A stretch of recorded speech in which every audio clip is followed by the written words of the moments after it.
Mwami Yesu turagushimira kudukunda kandi kutwitwararika. Turagushimira ko watugiriye neza ukabudushikanye ku isaha tukiri bazima. Izina ryawe nirihabwe icubahiro. Mwami Yesu turakwinginze kugira ngo ubane natwe muri uno mwanya aho tugiye gutangura igikorane cacu. Mwami Yesu uhezagire igikorwa cyose kiza gukorerwa ngahantu. Mwami ubwiza bwawe budutwikire. Ivyo dukora vyose Mwami Imana tuze kubona ubwiza bwawe. Uraturongora, utugirire neza, utwiyereke muri vyose na hose uzobukoze. Ni mu izina rya Yesu Kristo tubisavye.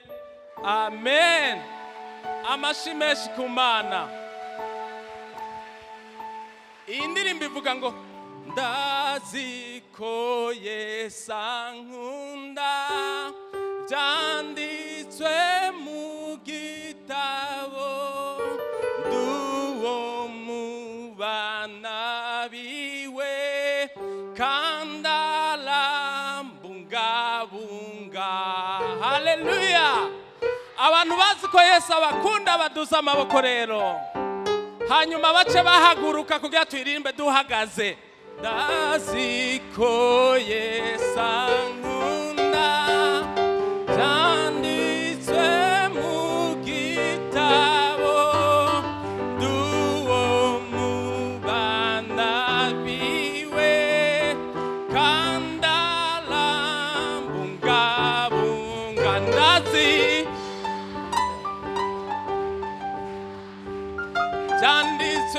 byanditswe mu gitabo, nduwo mu bana biwe kandi arambungabunga.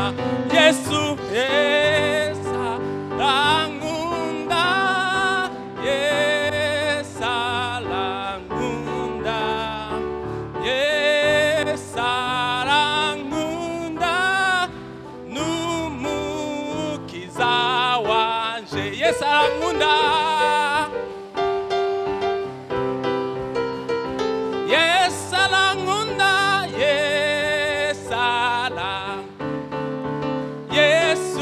Yesu arankunda, n'umukiza wanje.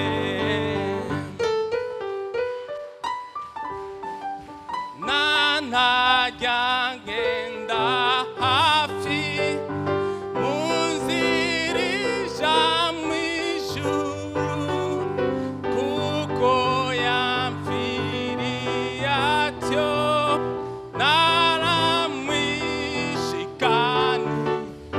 Ntajya ngenda hafi mu nzira ija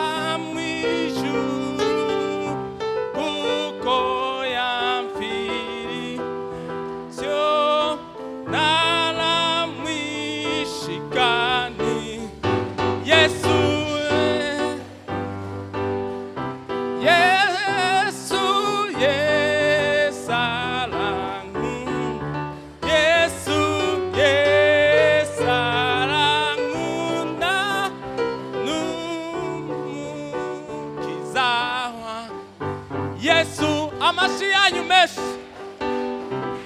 Yesu, Yesu arankunda, Yesu arankunda, n'umukiza wanje.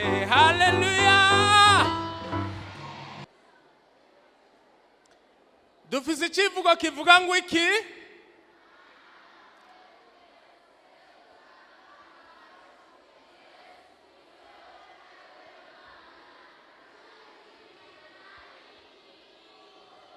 Musome hariya rimwe kabiri gatatu.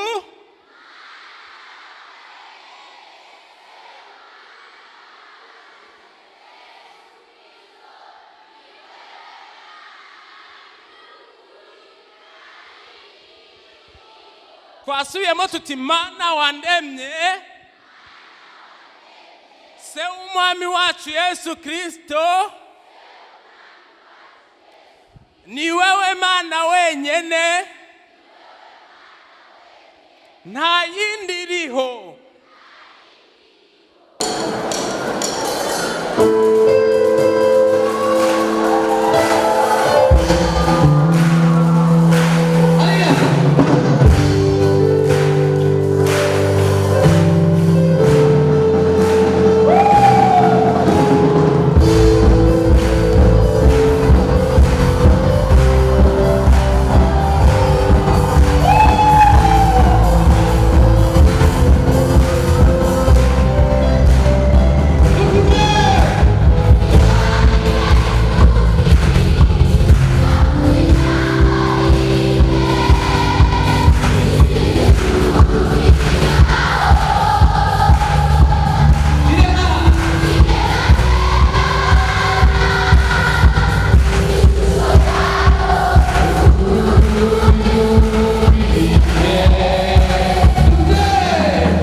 tugomba twakirane, sivyo? Uyu numwanya mwiza wo kwakirana kugira ngo twese twiyumve ko turi ngaha. hano rero turi kumwe na nyakubahwa umurongozi w'umuryango w'abasoma Bibiliya mu Burundi, Ligue pour la lecture de la Bible. Tugomba rero tumuhe kaze. Aze hano atwakire twese dukoma amashi. Mutekereze abataronsa aho mwicara, mwihangane gato yimuhagarare, tubandanye programa yacu. Yesu ashimwe. Twagomba kubanza gukengurukira Imana cyane. Bibiliya iravuga yuko ngo iciyo umuntu yifujiyeho gishitse kinezereza umutima. Turanezerewe cyane no gushika kuri uyu umunsi twasengeye, kandi umunsi tumaze igihe turiko turategura dufatanije n'abigisha b'abana bavuye mu mashengero atandukanye, ariko dufatanije kandi n'abarongozi b'amashengero twaje tuvamwo. Rero imbere ya byose nagomba kubanza gushimira Imana cyane yoyo yaduhaye uyu munsi mwiza. Rero uko twateguye kino gikorane, twagiteguranye n'amashengero dusanzwe dukorana ibikorwa by'Imana yo muri komine ya Ntahangwa hamwe na komine ya Mukaza. Nagomba rero yuko twakirana, turabakiriye mu izina rya Yesu Kristo, umwami n'umukiza wacu. Ariko kandi bazananye n'umupastori nawene twoca tumwakira. Abavuye mu ishengero ry'ababatiste mu Ngagara, ababatiste mu Ngagara, Yesu ashimwe cyane, mumukomere amashi menshi mu kubakira. Umupastori wabo bazananya vyaguruke. Yesu aguhezagire pastori, turakwakiriye mu izina rya Yesu kandi aguhezagire cyane. Abavuye muri Abundant Life mu Ngagara, Ntahangwa mudupepe, tubakire mu izina rya Yesu, turabakiriye mu izina rya Yesu Kristo. Kandi umupastori nimba bazananye nawene twari twabatumiye, Yesu abahezagire. CFCI abavuye muri CFCI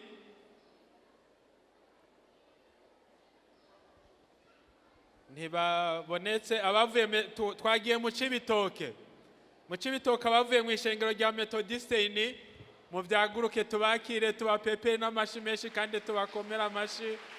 Yesu abahezagire, turabahaye ikaze. Abavuye mu ishengero rya Anglikane mu Cibitoke, turabakiriye mu izina rya Yesu Kristo, kandi turabona n'umupastori wabo bari kumwe. Pastori, Yesu aguhezagire cyane, mwakoze kudutera iteka. Abavuye muri Porte de Brebis Cibitoke, ego, Yesu abahezagire hari inyuma. Turabakiriye mu izina rya Yesu Kristo, umwami n'umukiza wacu. Abavuye ADPBU Cibitoke, turabahaye ikaze mu izina rya Yesu. Yesu abahezagire. Abavuye Vivante Mutakura, tubakire, Yesu abahezagire amashi menshi, Imana ibahezagire cyane. Abavuye Grace Bible Church, ego, Yesu abahezagire, turabakiriye mu izina rya Yesu Kristo, umwami n'umukiza wacu. Twagiye mu Kamenge, Methodiste Libre yo mu Kamenge, murahari mu vyaguruke, tubakire, Yesu abahezagire, turabakiriye mu izina rya Yesu. Mu Kamenge nyene Africa Gospel Church, turabakiriye mu izina rya Yesu Kristo, umwami n'umukiza wacu. Mu Gihosha Eglise Emmanuel Kigobe, turabakiriye mu izina rya Yesu Kristo, umwami n'umukiza wacu. Fekabu Gihosha, Yesu abahezagire cyane, turabakiriye mu izina rya Yesu Kristo, umwami n'umukiza wacu. Minevame Kigobe hari inyuma, turabakiriye mu izina rya Yesu Kristo, umwami wacu, kandi no pastori turamwakiriye mu izina rya Yesu, turabahaye ikaze. kinama metodiste libre. Abavuye mu kinama metodiste libre, Yesu abahezagire cyane, turabakiriye mu izina rya Yesu Kristo umwami wacu. Anglikane Gasenyi hari inyuma, turabakiriye mu izina rya Yesu Kristo umwami wacu.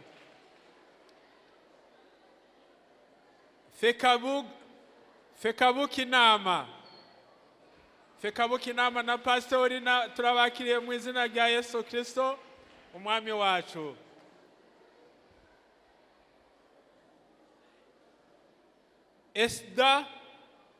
Esda kinama na pastori wanyu turabakiriye mu izina rya Yesu Kristo umwami n'umukiza wacu. Twagiye muri komine Mukaza, twaratumiye abo muri Eglise Anglikane Rohero, Cathedrale Sainte Trinité, sinzi ko muhari. Hari inyuma, turabakiriye mu izina rya Yesu Kristo umwami n'umukiza wacu. Fekabu Rohero, turabakiriye mu izina rya Yesu Kristo umwami n'umukiza wacu. Eglise Baptiste Rohero, murahari? Ntibabonetse. Episcopale Reforme Rohero, murahari? Episcopale Reforme, ntibabonetse. EAC Bwiza, turabakiriye mu izina rya Yesu Kristo umwami n'umukiza wacu. Vivante Jabe, ntibarashika. Twagiye Nyakabiga, Eglise Anglikane Nyakabiga, murahari?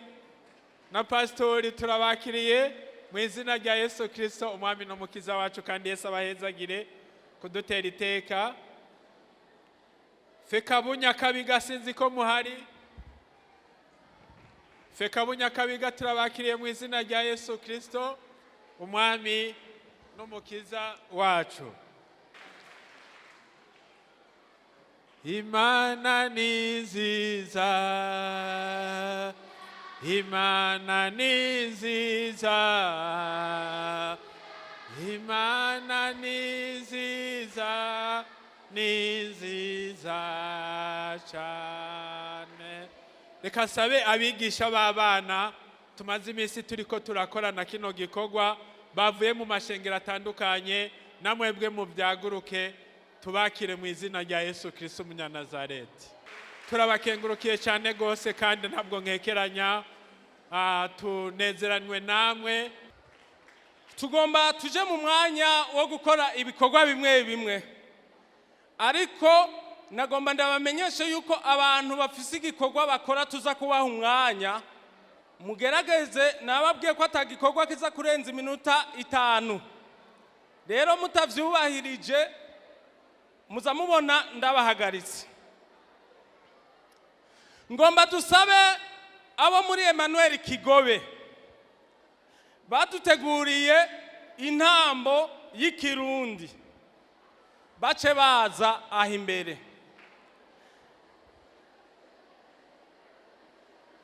Hanyuma tuje dusaba uwo muri Fekabu Mwirohero yaduteguriye poeme, nawe nyene ace yitegura. Tuje dusaba nuwo kwishengero Bomberge yaduteguriye drama. Ivyo bitatu mu minuta mikeyi cyane. Nkaha abo muri ntuze babwiza ko babashitse hano kugira ngo tubinyarutse.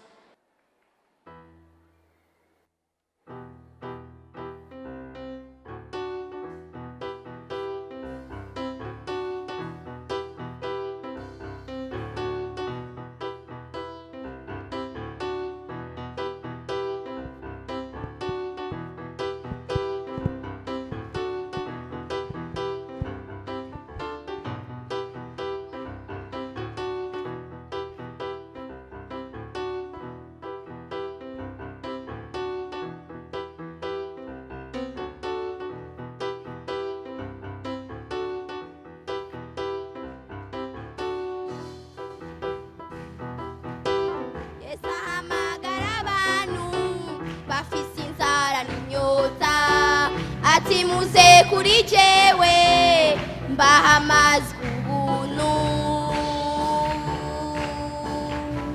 Yesu ahamagara abantu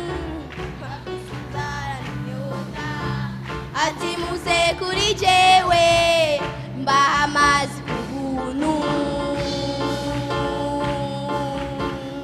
Uwizera uwo mwami azoronka ubugingo, inzuzi z'ubugingo zizova mu nda yiwe. Uwizera uwo mwami azoronka ubugingo, inzuzi z'ubugingo zizova mu nda yiwe. Semerera, semerera, semerera, semerera, semerera, nimumwizere n'umukiza yakijije abandi, agukize nawe, aguha ubugingo. Nimumwizere n'umukiza yazuye Lazaro, nimumwizere n'umukiza. Ingo, ingo, nimumwizere n'umukiza. Ingo, ingo, nimumwizere n'umukiza yakijije abandi, mumwizere n'umukiza agukize nawe, nimumwizere n'umukiza aguha ubugingo. Nimumwizere n'umukiza yazuye Lazaro, nimumwizere n'umukiza. Ingo, ingo, nimumwizere n'umukiza. Ingo, ingo, nimumwizere n'umukiza yakijije abandi, agukize nawe, nimumwizere n'umukiza aguha ubugingo. Nimumwizere n'umukiza yazuye Lazaro, nimumwizere n'umukiza. Ingo, ingo, nimumwizere n'umukiza. Ingo, ingo, nimumwizere n'umukiza.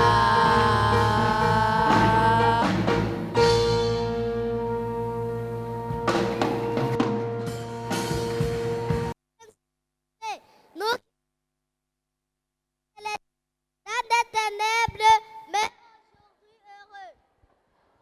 C'est par la grâce que nous sommes rachetés, délivrés du mal, et nous sommes enfin élus du Seigneur. Oh Jésus, toi qui par ta grâce, ta volonté, ton amour, sans égal et infiniment grand, sur le sang cloué à notre place, nous te louons. Réjouissons-nous, Jésus a été crucifié pour nos péchés et ressuscité pour notre justification. Pasteurs, chanteurs, et nous tous assemblés de croyants, nous vous prions de croire en ce Dieu formidable, de maintenant et à jamais. Amen. Bye bye. Icyaha cyaradutandukanije. Imana yasezeranye kudusubiza ibyizigiro. Nowa umwuzure. Aburahamu yari yahawe isezerano, Isaka aratabagwa. Yakobo anigana n'Imana imiryango 12 ya Isirayeli. Yosefu, Egiputa, ukugaburirwa, ukubabarira. Mose, rekura abantu banje bagende, ikiyaga gitukura. Amabwirizwa 10. Dawidi na Goliyati. Eliya arizera, Imana ni Imana. Ibyizigiro byasezeranywe n'Imana, Yesu yavutse. Yesu arahamagara abigishwa 12. Yesu yirukana abadayimoni. Yesu ahaza abantu 5,000. Yesu arabambwa. Yesu ni muzima. Yesu yerekana gutanga ivyizigiro. Amashi. Ninde yaremye isi n'ijuru, uhoraho Imana yanje. Ninde afise isi mu kiganza, Imana nyene inkomezi. Exode 23. Tu n'auras pas d'autre Dieu devant ma face. Uhoraho, uhoraho, niwe mwungere. Uhoraho, niwe ndirimba. Yampindukiye agakiza. Uwo niwe Mana yanje. Luc 1,37. Car rien n'est impossible à Dieu.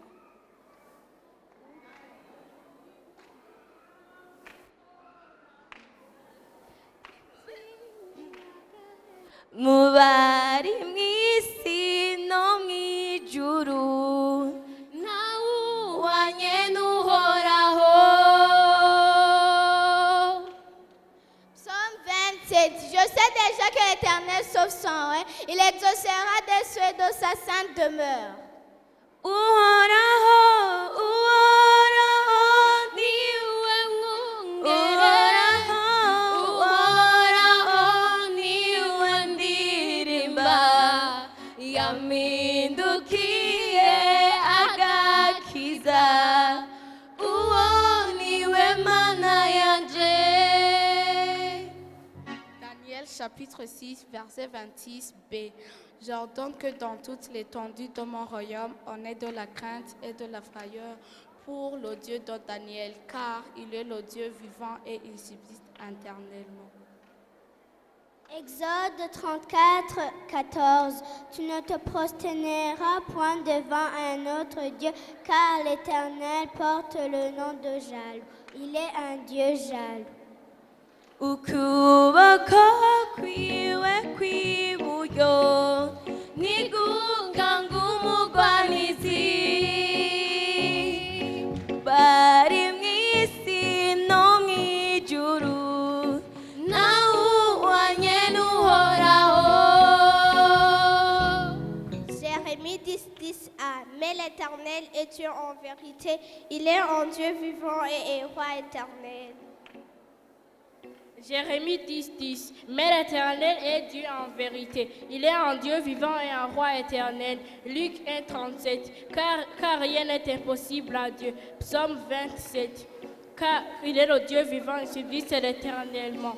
Luc 1. Exode 27. Tu n'auras pas Dieu devant ma face. Exode 34:14. Tu te prosternerais devant un autre Dieu, car l'Éternel porte le nom de jaloux. Il est un Dieu jaloux. hari imana imwe dukwiye gusenga kwizera isenda abadayimoni ikiza indwara iyo nayo ni imana yo mu ijuru. Mubari mw'isi no mw'ijuru ntawuhwanye n'Uhoraho. umviriza yengene ngomba tuyiririmbe mwavyumvise uru ruhande ngo ngaha twebwe tuza kuvuga ngo haleluya haleluya haleluya haleluya bariya naba ngo shimimana natwe tuje tuvuga shimimana haleluya shimimana mwumvise ngene tuza kubigenza. Okay, twatanguye twebwe abo ngaha turabe ko bariya babitora mugabo abariko baravuga bose bazoba bahagurutse bahejeje kuvuga baca bicara turavyumvikanye. Haleluya haleluya haleluya haleluya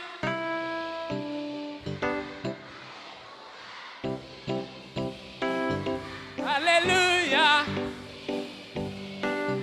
haleluya haleluya shimimana twasubiye natwe dutangure ngaha haleluya haleluya haleluya haleluya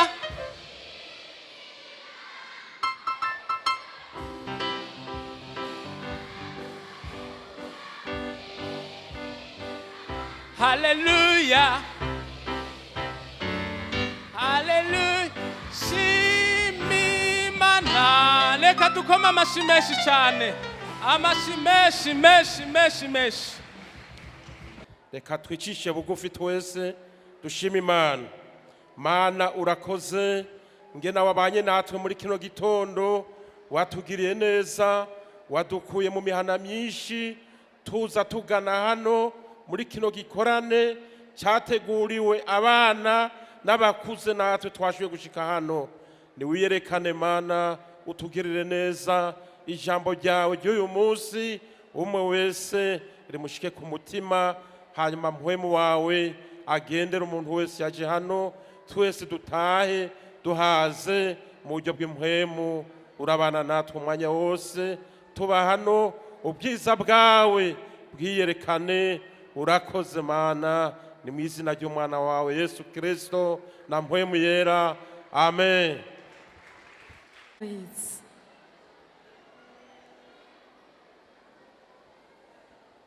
Ubwira mugenzi wawe uti hanyuma uti raba mwigisha, ucunuma.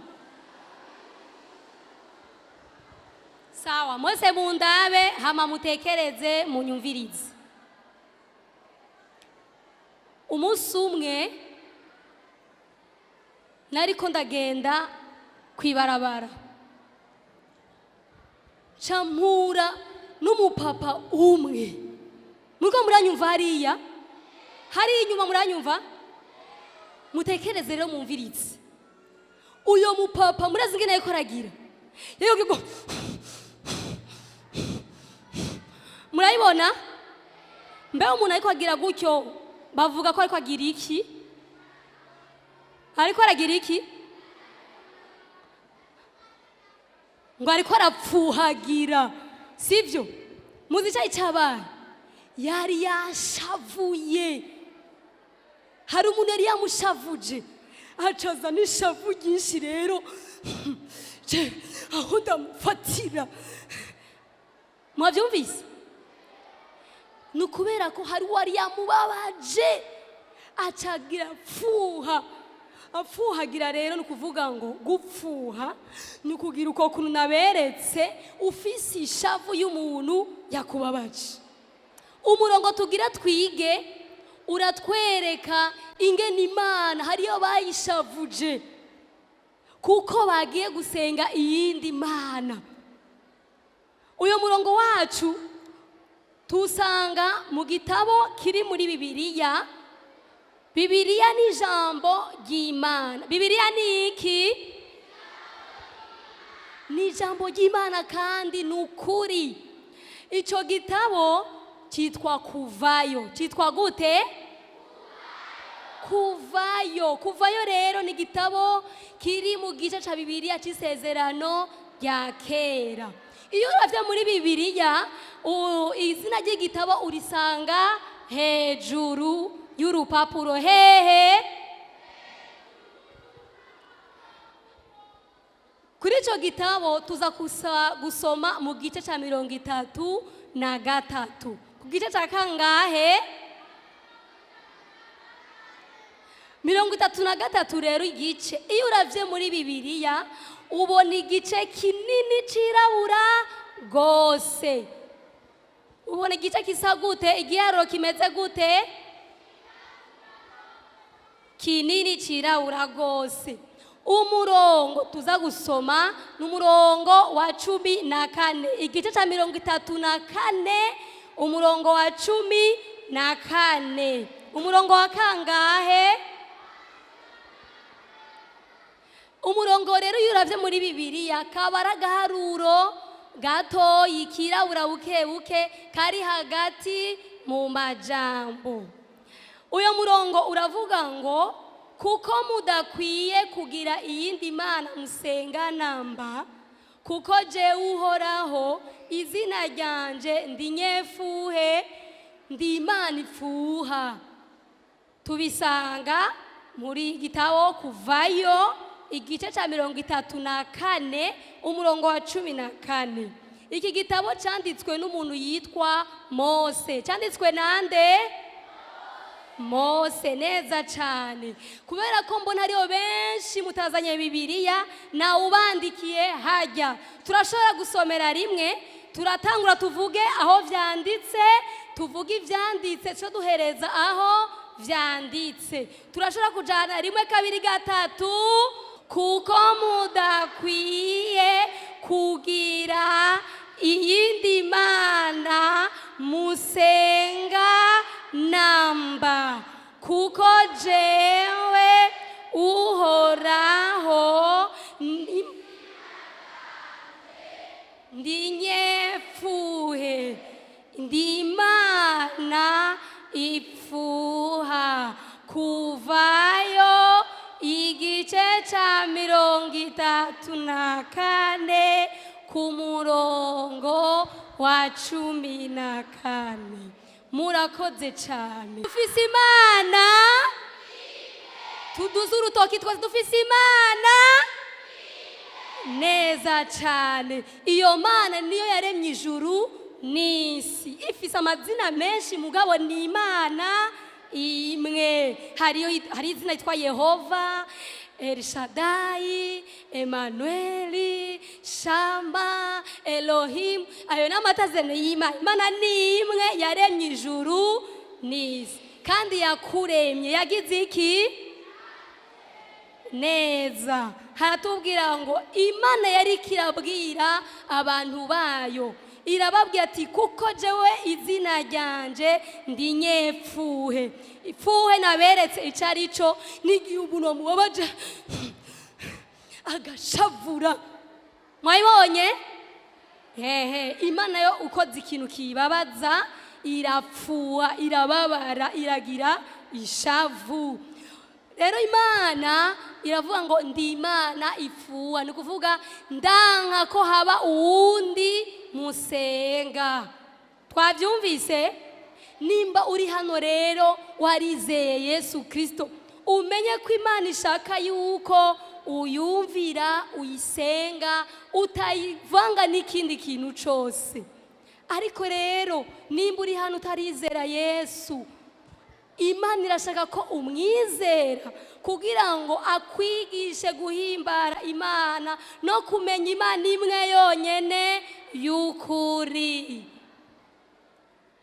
Rero uyu murongo wacu kugira ngo turiko turagenda hariya no hino tugume tuwibuka mu mutima wacu, nitwagenda kure aho basenga izindi mana, tumwe twibuka yuko Imana yacu yatubwiye gute? Yatubwiye gute? Dusome hajya, yatubwiye gute? Kuko mudakwiye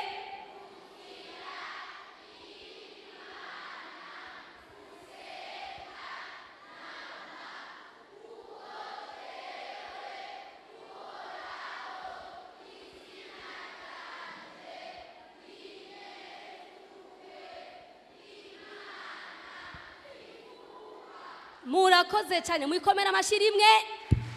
Oya, navuze rimwe. Neza abana beza, murakoze.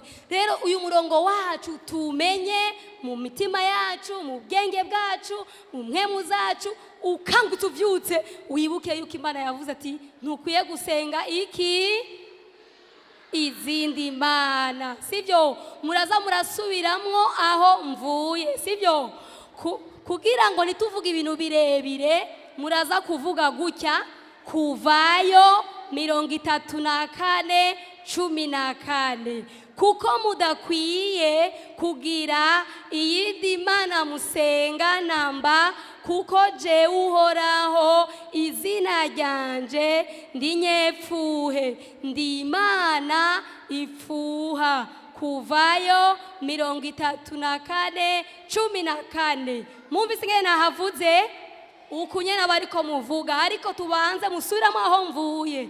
Kuvayo 34:14, kuko mudakwiye kugira iyindi mana musenga namba, izina ryanje ndi Imana ipfuha. Kuvayo 34:14. Umunsi umwe Bibiliya iratubwira inkuru y'umuntu yitwa Mose. Yari kumwe n'abandi bantu bitwa Abisirayeli. Umuntu yitwa gute? Yari kumwe n'abantu bitwa gute? Abo bantu rero Imana yabakuye kure ahantu mu gihugu cyitwa Egiputa, bari bamerewe nabi, ibajana ahantu yabateguriye kuba. Ariko bakigenda bashika mu bugaragwa. Aho mu bugaragwa n'ahantu hari humye, nta mazi yari ahari, hari izuba ryinshi, nta biti byari bihari, nta matara mu ijoro yari ahari, hari hameze nabi cyane. Ariko Imana irabaherekeza. Uyo muntu wayo yitwa Mose, umunsi umwe agenda ku musozi witwa Sinayi.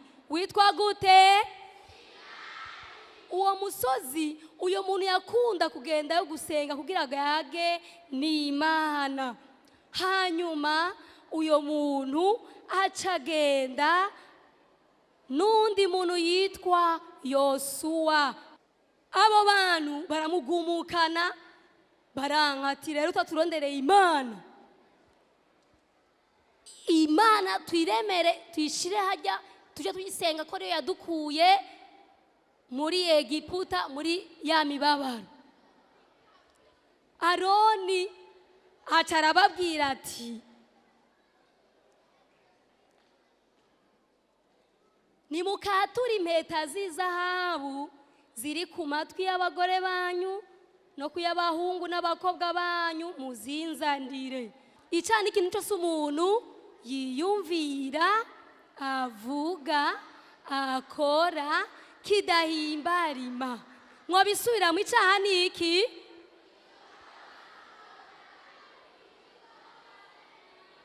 Yiyumvira, avuga, akora kidahimbara Imana. Ico rero ko kidahimbara Imana gitandukanya umuntu n'Imana.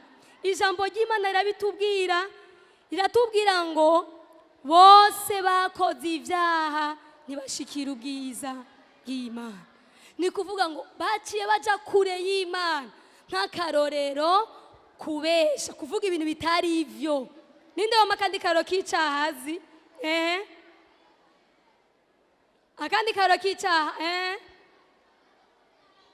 kwiba mu nkono batetse hariya baguhaye ko batetse akadagara karyoshe, ukagenda ukarya twose, bagiye bagasanga isosi gusa. Yo, ni bibi. Hari inyuma kugwana neza n'ibindi n'ibindi. Ibyo byose bitandukanya n'Imana. Uko niko n'Abisirayeli icaha bakoze cyatumye Imana ibabara, icibwira Mose iti, genda urabe abantu bawe bariko barakora amakosa, jewe ngiye kubica bose, ndabakuraho bose, jewe banshavuje. Mose atangura kuvuga ati, yo Mana, bababarire, tubabarire. Arabasabira imbabazi. Mose yagize gute? Yabigize gute? Yasabye imbabazi gute Imana? Bigira uko nyene nabigize neza cyane. Imana iravuga ati, genda ubarabe ibyo barimo. Mose arababara, aca aragenda. Agiye, ico gihe Mose yari ku musozi, Imana yari kiramuha amategeko 10 azobereka. Ivyo vyagezwe Imana yari yaribabwiye. Yari yababwiye ntihagire iyindi Imana basenga atariyo yonyene. Yari yababwiye ntihagire igishushanyo na kimwe basenga. Ariko Abisirayeli barabirengako, barabikora. Imana rero yari kirabimwandikira. Hanyuma bamaze kuvayo, Mose na Yosuwa baragenda. Bakimanuka babona ba bantu bariko barasenga ibigirwamana. Mose yarazanye ivyagezwe 10 vyanditswe ku bisate vy'amabuye. Vyanditswe hehe? Agishika arabiraba abita hasi ati mwebashe ivyo nibiki muko muragira. Yarababaye. Musa arababara n'ishavu acamena vyagezwe 10 Imana yamurungikanye. Murumva ko bamukoresheje amakosa Mose? Mwavyumvise? Barababaye. Mose acarababwira ati umve rero nugo bimeze gutyo Imana yategekanye kubarandura, ariko kuko Imana yari bakunda nugo bari bameze gutyo, Imana yarabateguriye, yaraberetse urukundo, ntiyacishoka ibiciraho nyene. Uko nyene yabakunze nugo bariko barakora ibibi, niko nawe igukunda uko uri no munsi. Urashobora kuba uri kugendera mu bibi, urashobora kuba ukumeze, ariko Imana n'urukundo iragukunda. Ijambo ry'Imana rirabivuga ngo kuko urukundo Imana yakunze abari mwisi. Abari mwisi ni wewe, ni jewe, n'abantu bose. Imana irabakunda, iragukunda uko uri kose. Ntishaka kupfa rubi, ntishaka kumererwa nabi, kuko yarakuremye. Yaremye ibiti, yaremye abantu, n'ibindi bintu byose muzi Imana yaremye. Sivyo none? Ibindi muzi Imana yaremye ni ibihe? Ibikoko, inyenyeri, n'ibindi murakoze cyane. Yose ni Imana yabiremye. Imana kuko yabakunda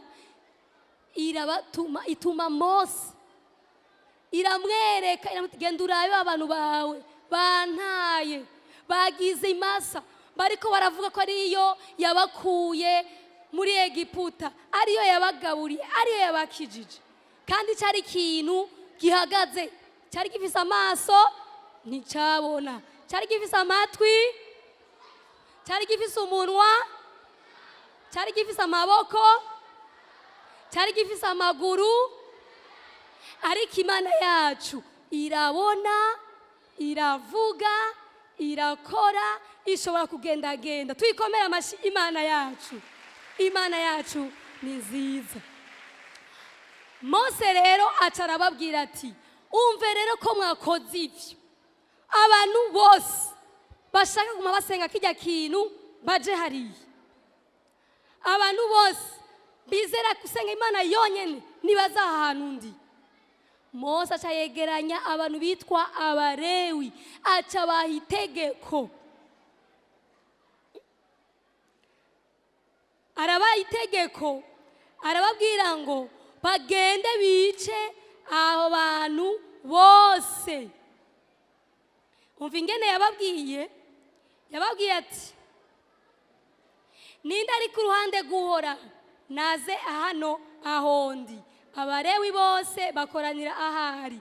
Arababwira ati uku ni kuhoraho Imana y'Abisirayeli agize ngo nimuhagatire inkota zanyu mwese, mukwiragire hose aho dushagaje, muhere ku ruhande rumwe mushitse ku rundi, umuntu wese yice mwene wabo na mugenzi we n'umubanyi wiwe. Ni kuvuga ngo abo bose bari bapfukamiye ico kigwamana, Imana yategetse ko bavaho.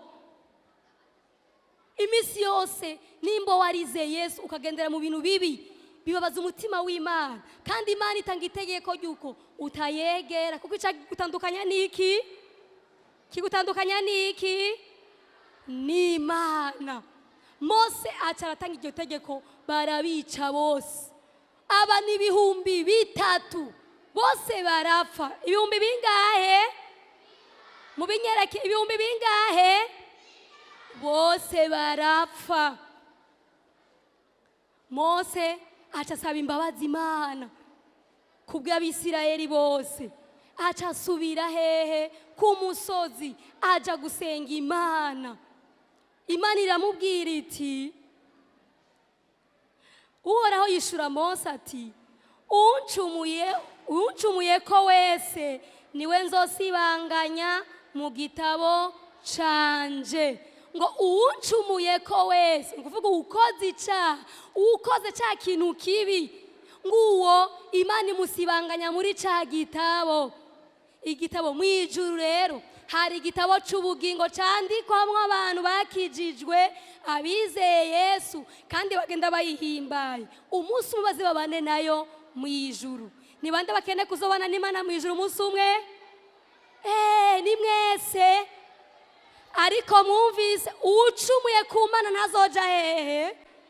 Ntazoja mwijuru.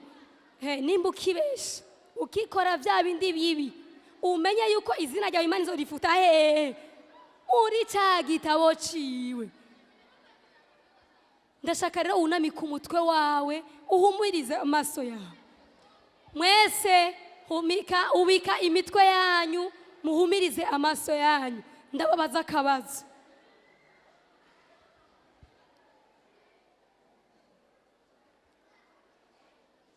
Iyumvire nimba uri mwana uri hano ukamenya yuko utari bwizere Yesu, umenye ko Yesu mu buzima bwawe niwe agufasha gukora ibinezereza Imana.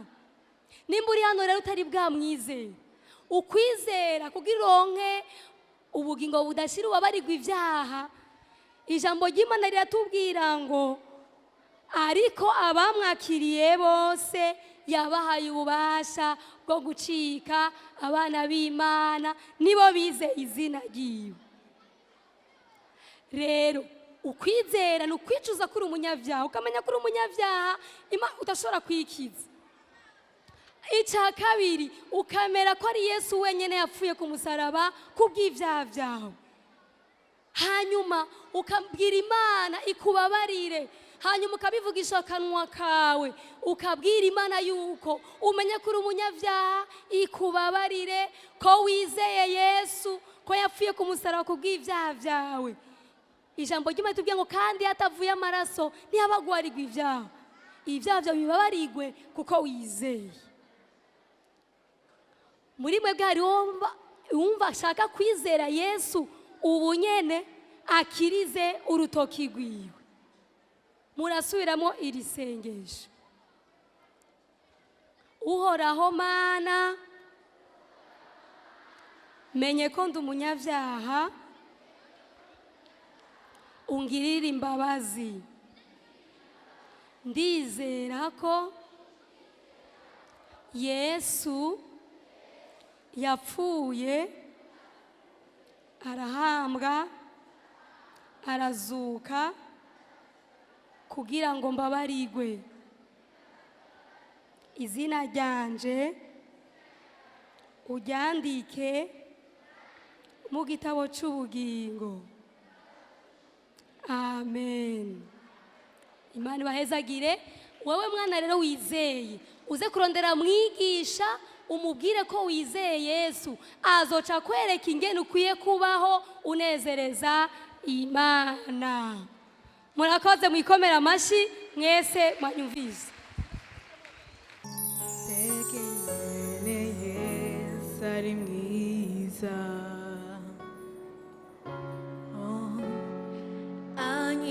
anyitwararika itayibimba ko byose,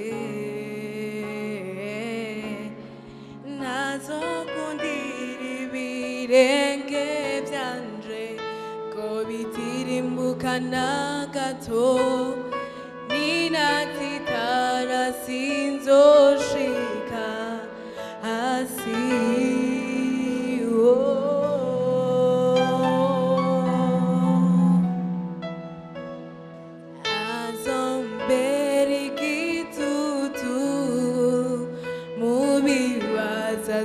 Azonyishura muzirigoye azomeka,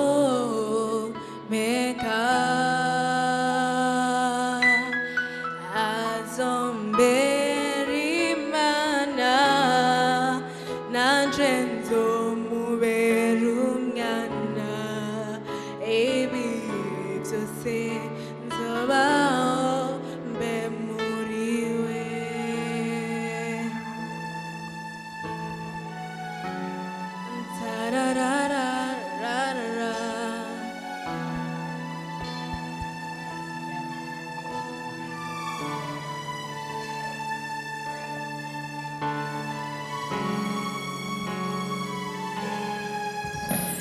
iyo ndamucunguyeko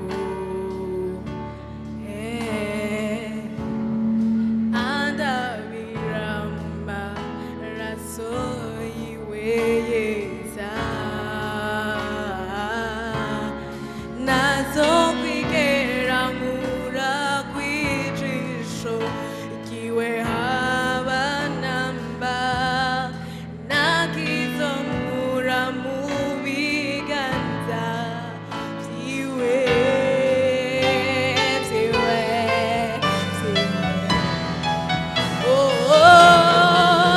azombera igitutu mubibaza zonyishura muzirigoye azomeka azombera imana nanje nzomubera umwana ibihe byose zobaho mbe muri we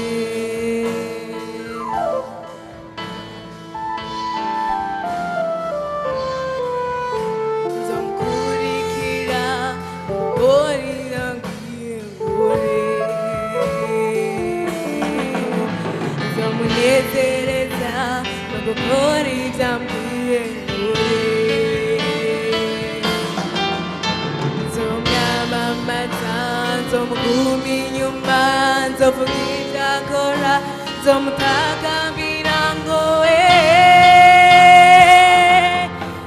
azombera igitutu mu bibazo azonyishura muzirigoye azomeka azombera imana nanje nzomubera umwana ibihe byose zobaho mbe muri we azombera igitutu mu bibazo azonyishura muzirigoye azomeka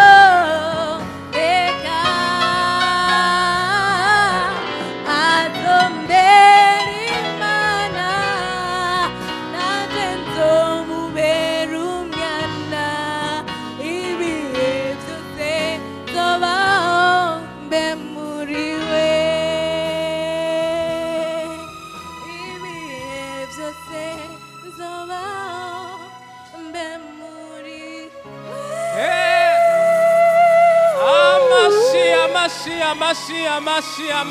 amashi. Okay, abikirundi twatanguye rimwe kabiri gatatu. Kuvayo igice ca 20 ku murongo wa gatatu. Muvugira rimwe mwese abaje ngaha. Ehe. Muvugira rimwe kuko imirongo ni imwe mwafashe imwe. Twatanguye kuvayo. Kuvayo igice ca 20 ku murongo wa gatatu havuga ngo ntukagire izindi mana umbangikanya. Yeremiya igice ca 10 ku murongo wa 10a. Ariko Uhoraho niwe Mana y'ukuri, niwe Mana nzima, n'umwami yamaho ibihe bidashira. Luka igice ca 1 ku murongo wa 37 havuga ngo kuko atajambo Imana yivugiye ibura ububasha. Zaburi igice ca 20 ku murongo w'indwi havuga ngo bamwe bizigira imikogote abandi bizigira amafaransi ariko twe twizigira izina ry'Uhoraho Imana yacu. Daniyeli igice ca 6 ku murongo wa 26b kuko iyo ariyo Mana nzima ihora ihangamye ibihe byose. Ubwami bwayo ntibuzokwigera buvaho kandi inganji yayo izoshika no kwiherezo. Mubakomera amashi menshi. Somme que Dieu devant ma face. Ligue, chapitre 1, verset 37. Car rien n'est impossible à Dieu. Psaume chapitre 20, verset 8. Ceux-ci s'appuient sur leurs chars, ceux-là sur leurs chevaux. Nous invoquerons sur le nom de l'Éternel, notre Dieu. Daniel chapitre 6, verset 26b. C'est écrit, car il est le Dieu vivant et il subsiste éternellement. Son royaume ne sera jamais détruit. Sa domination durera jusqu'à la fin. Urakomera amashina wenyene. Ururimi rw'abafaransa bararusigatuye. Abicongereza nabo tugiye mu Bwongereza. Abicongereza mwegere hano namwe kugira mubanze muvuge ngo good morning. Okay, abicongereza baragabanutse kabisa. Jeremiah chapter 10, verse 10a. Jeremiah 10, verse 10, verse 10a. But the Lord is a true, He is a living God, He is an eternal King.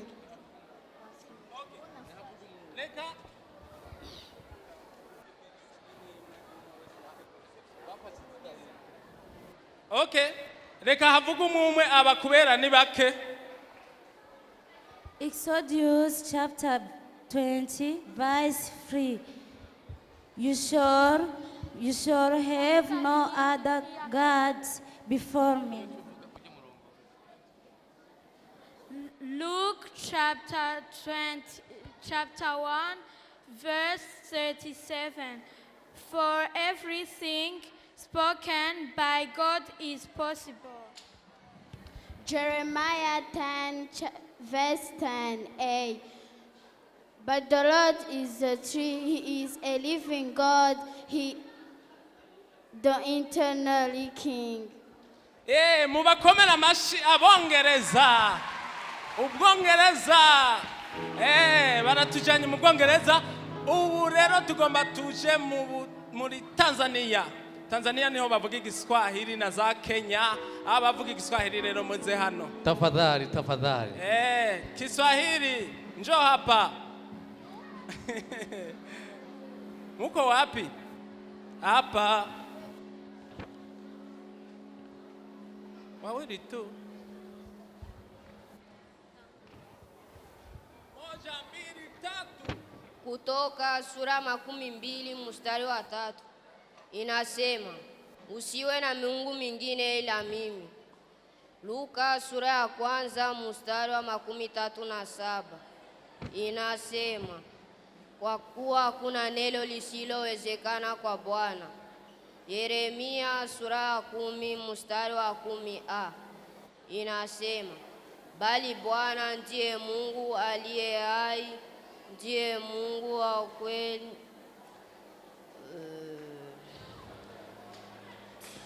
Zaburi sura 12 mstari wa 7 inasema, hawa wataja magari, hawa farasi, bali sisi tunalitaja jina la Bwana Mungu wetu. Danieli sura ya 6 mstari wa 26b inasema, maana yeye ndiye Mungu aliye hai, adumuye milele, na ufalme wake ni ufalme usiobadilika.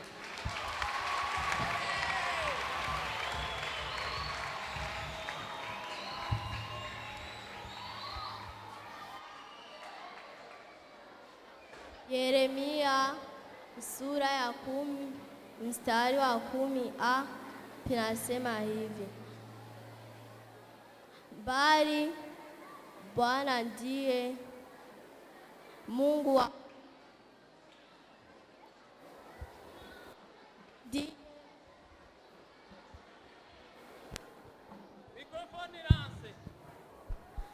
bali Bwana ndiye Mungu wa ukweli, ndiye Mungu aliye hai, Mfalme.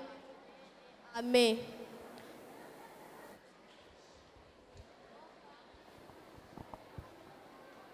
Kutoka sura ya 20 mstari wa 3 pinasema hivi: kwa kuwa yeye ndiye.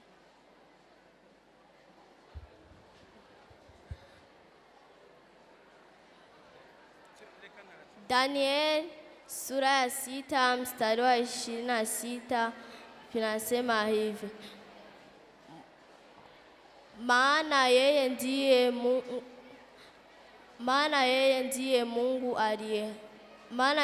Mungu aliye hai, adumuye milele. Ufalme wake ni ufalme usioharibika,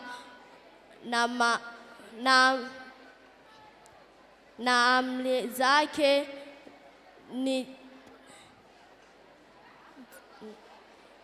itadumu hata mwisho. Amen.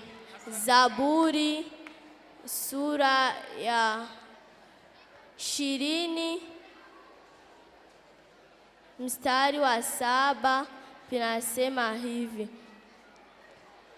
hawa wanataja magari, hawa mafarasi, bali sisi tutaitaja jina la Bwana Mungu wetu. Amen.